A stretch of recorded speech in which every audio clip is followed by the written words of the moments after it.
about the idea of a virtual theme park on VIVE? Oh, we've discussed this a little bit about sort of the idea of migrating theme park technology into virtual reality. I am kind of the opinion that unless you augment it with something that moves for real, it's not anywhere near as interesting as a real theme park. I think there's opportunity there to do something super cool and build out a room that's filled with objects and stuff that you can pick up in virtual reality and actually sort of bridge that gap and make something really miraculous with that. But just what people are doing is they're strapping phone virtual reality on your face and putting you on a roller coaster, which that seems like a really good way to get sick to me. I don't find that compelling. I don't think roller coasters or thrill rides are like the right avenue to go. Mm-hmm. I think dark rides are like the most perfect thing. Like you could sit down in a stationary chair, and even I mean, ideally, it would be great to have a chair that just subtly moved, like an omnimover, just kind of like take you around to make you think that you were turning around toward Madame Leota or something. But like to me, I think like there are two avenues that I think are great. One is make a bunch of dark rides that just like for people who would like to get into that, make some dark rides that could exist in the world, but you couldn't physically build. Or like old attractions. Yes, and then that's the no other one. Right, so that's the anymore. other one is, I personally, obviously, did not go to 1955 Disneyland. Yep. Boy, would I love to. Yep. And I think that it's unrealistic to necessarily think that I could walk around in it. But if I could, like, theoretically take some kind of tour or get on vehicles that take me around, like if I could get on the fire truck on Main Street and go down Main Street in 1955, that would be just swell. I could just bolt a virtual people mover. That would be great. Around. Yeah, that'd be fun. I think let's jump ahead like 10 years when home VR is very good. It's pretty good now. It'll be incredibly good. Does the Haunted Mansion still make sense in that world? I'm not really sure if it does or not, to be honest.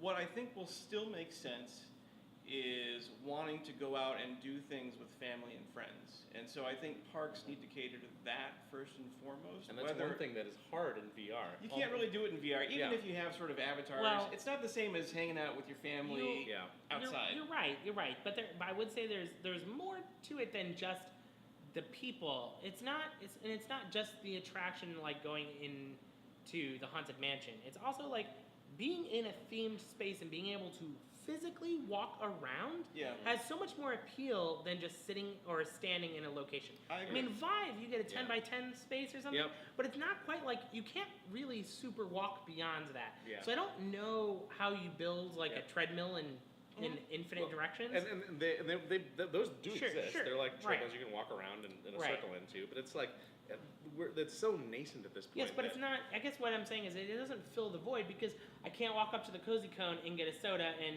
whatever. I can't smell things. I can't get the chili cone queso, and I feel like that's why I go to DCA. Like, that's why I go.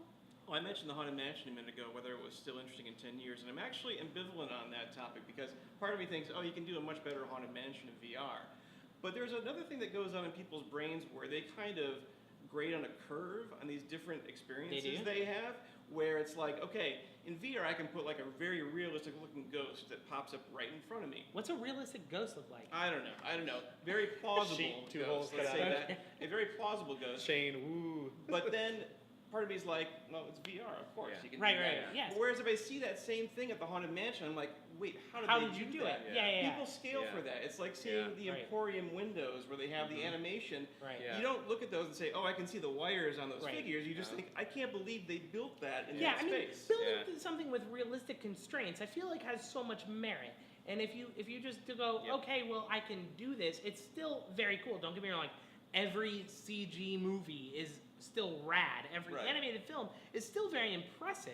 It's just a different kind of thing. So I think that watching a Pixar film versus watching a live action film, both of them still have their own merits. So I don't think like VR is automatically disqualified, because I can make a realistic ghost in front, whatever a realistic ghost looks like, in front of you. It's not really that per se. Where you get wowed in those mediums will be different, though. Correct. I mean, you have to do something really, In VR, what will wow you is probably something that can make you feel like you can like you're in a bigger space than what you are, even though it's a Right. 10 by 10 space. Yes. If you can skillfully maneuver people around, Right. that'd be like a way to excel. Yeah. Right. Interacting with things that are not that feel real too. Yeah. That's Yeah. that's the next gap But that people have to get over. I think, but to me, it's like I would love to go to places that I just could never go to, and that to me is like a time thing. Like, Yeah. how do I get to go Yes. to Epcot, the city? Like, how do I get to ride in a people mover in Epcot, the city? I would love to experience that because that will never happen.